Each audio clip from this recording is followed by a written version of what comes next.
Hello, welcome to my channel Dalma Makes, and welcome to this project. I made a hand embroidered trinket box.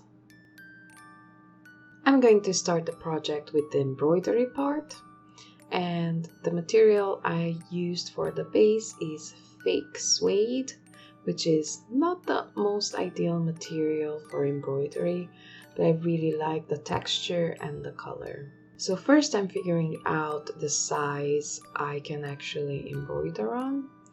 I'm just drawing a circle to see what fits inside my hoop, and then I'm drawing a rectangle because obviously the box is going to be rectangular.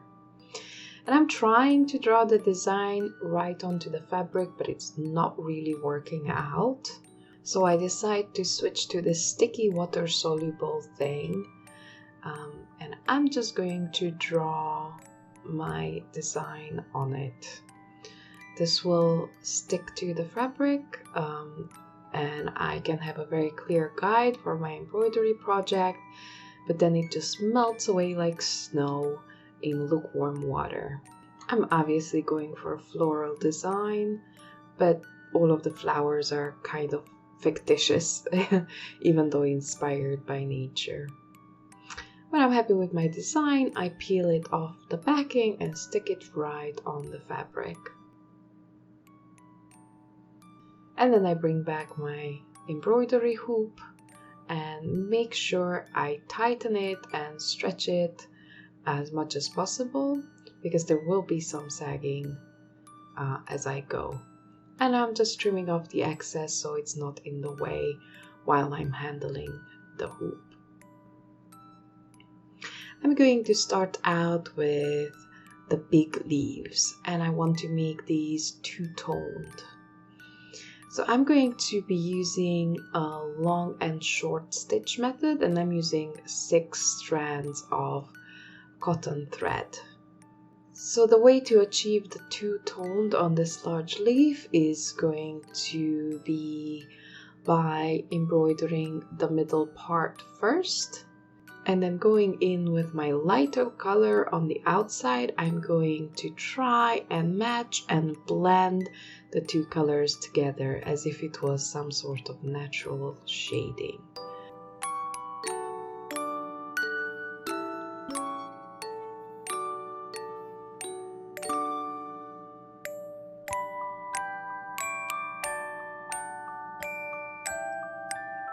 I'm fast forwarding through most of the stitching, but that's the other 2 big leaves done. Then I do a little bit more of the greenery and stems. Then I'm going to do these smaller flowers with a lazy daisy stitch. Although I'm using 6 strands and it becomes quite full, I am actually going to have a second and a third pass to basically put in extra stitches in the middle of the lazy daisy stitch to make it look fuller and also to add a color variation. And for the middles, I just do a few French knots, and that's what they end up looking like. And I do more of the greenery on the other flowers. And for the heads of the flowers, I went with a bullion stitch and made these little wormies to look it like a really fluffy yellow flower. The bullion stitch is a little bit tricky because of the faux suede fabric, which is not ideal for stitching. So I'm just using the pliers to actually help me pull that needle through when I have the thread wrapped on it. But the effect is really, really gorgeous with all of these little wormies forming that really full, lush flower. I went ahead and finished all the other extra bits from around the main flower, and now it's time for the middle. I have chosen 3 shades of yellow for this, and I want it to have like a really nice raised outline, as you can see here. So I started out with 2 rows of blanket stitch, filled in the flower with satin stitch with the shading, and then I did another row on the outside just to solidify it. Now that the embroidery is done, I take it off the hoop and I'm going to get rid of the sticky stuff. This is water soluble, but it's easier if I just try and cut as much of the excess I can possibly, so that there's less to, wash out by hand. After this, I took it to the sink and washed it with lukewarm water, and that sticky thing just came right off. I made sure to dry it on a clean, flat surface, and this is how it came out.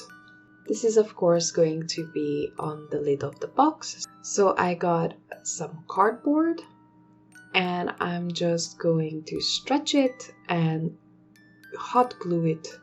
As I go, I'm making sure I'm still tightening it so that the design lies as flat as possible. This whole box is going to be made out of scrap bits of cardboard. I really like upcycling. Here I realized that I didn't like the edge like that, so I decided to raise it, and I'm just gonna use some fit measured extra pieces of cardboard to raise that edge. I made measurements and cut out the pieces I was going to need to construct the body of the box, and I'm using hot glue for everything because it holds really well on cardboard.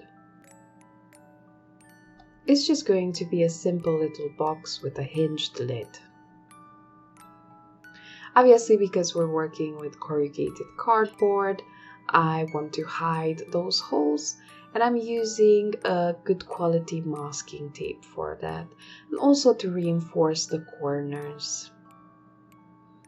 Masking tape is not super sticky, but it sticks well enough to paper, and because this is not structural use, it will hold well enough. To make the hinge, I'm actually going to use a scrap of canvas material, and I'm just measuring it and cutting it to size. This is going to be really durable and flexible, and it will be very hard to destroy with just regular wear and tear. And I'm continuing to use hot glue as it's an appropriate medium for this project. And there we go, we have a nicely hinged box. But of course I want a little bit more texture on the box, but I don't want it to be too elaborate. I want the embroidery to be the focus of the design.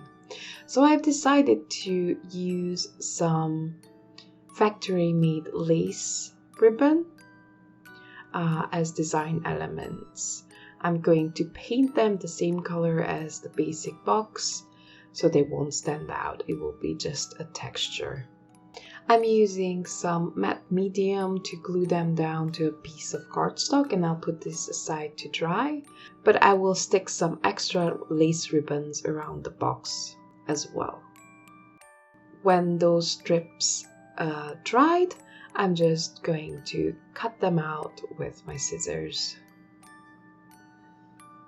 carefully trying to keep the scalloped edge of the lace as it was. It was just a little bit too flimsy. That's why I glued it on basically just some scrap cardstock. I am going to use these pieces right on the edge to cover those ugly little gaps, as you can see. It's always better to make them a little bit longer than necessary and then make sure they fit perfectly when the project is done. But before I can stick them on, I need to paint the box. And I'm just going to use acrylic paints for this. Just right out of the tube, I am putting on a very generous coating of this dark green, trying to cover everything uniformly, making sure that I get in those nooks and crannies. I thought a nice darkish green is going to be the right background color for the purple and yellow embroidery. I'm also painting the strips I just made earlier. And of course, I'm also painting the outside of the box, just being very careful not to accidentally mess up the fabric or the embroidery on top. But otherwise being very thorough. This acrylic paint was pretty opaque, so I think I only used one coat. When this has completely dried, I'm using an olive green acrylic paint just to gently dry brush all over the surface. And this is where the texture of that lace that I glued on earlier shows up so beautifully. I really like how it adds some visual texture, but it's not busy enough to detract from the main element on the top of the lid. Of course, the little strips get the same treatment. I do want them to blend in and be basically uniform with the rest of the box. I missed filming that part, but in the end I just glue them on with a little bit more of hot glue. And there we go, my trinket box is finished. It has a nice and functional hinged lid and it's pretty flat, so it's actually quite usable. The embroidery process actually took me many hours that I didn't include in the video because that would be very boring. I like that I can combine two different crafts in one and actually make something that has a practical use. I've included some detail shots of the project so you can have a really good look. I hope you enjoyed my video. Do let me know what you think about the project in the comments. If you like this sort of mixed media crafty projects, please consider subscribing to my channel. Thank you so much for watching. Have a nice day. Bye.